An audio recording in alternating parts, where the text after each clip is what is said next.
现在就让我们一起加入客家风情，大家来讲客家吧。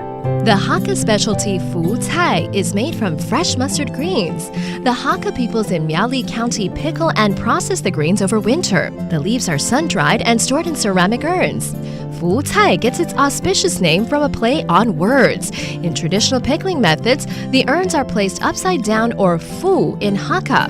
The word sounds similar to fu, meaning good fortune and prosperity, followed by cai, meaning vegetable. Hey everyone, it's time for Hakka Around Taiwan. My name is Joseph Lin. Hello， 大家好，我是阿兵哥 Leo。Hello Leo， 今天呢，我们要介绍一下这个应该算是客家料理里面很重要的一个元素叫做朴菜啊。朴菜，朴菜啦，对啦，福菜，其实搭配任何料理都会很好吃，对不对？对啊，冬天的时候呢，就是我们的芥菜、芥菜这个盛产的时间，所以每次到了这个时候呢，我们很多的客家乡亲就会来腌制咸菜啊，卤咸菜就是咸菜是其中一个过程啦，就是在我们做朴菜啊，朴菜它为什么叫朴菜呢？你说，就是因为那个朴菜它是把它塞到那个瓮里头，然后它会倒扣在桌上，或是倒扣在地上，所以叫朴过来。那个动作叫破勾了，所以叫朴菜，覆盖过来的那种感觉。然后呢，我们就取一个好听的名字，所以叫福菜。是这样子。要不然它其实是咸菜，就对了。你刚刚讲咸菜就是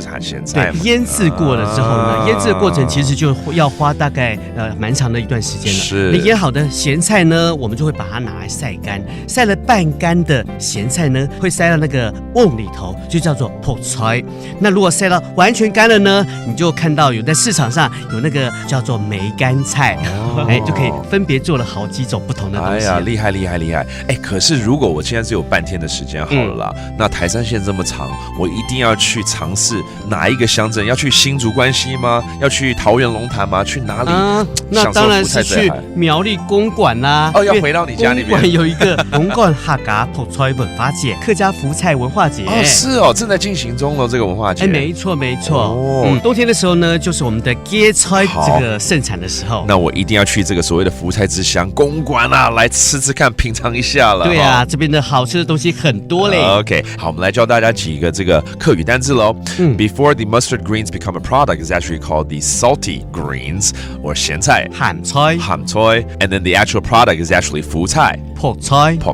And now you know. That does it for today's Hakka Around Taiwan on ICRT. 什么大家？俺只say 张来了。客家风情由客家委员会监制。We Love Hakka has been brought to you by the Hakka Affairs Council.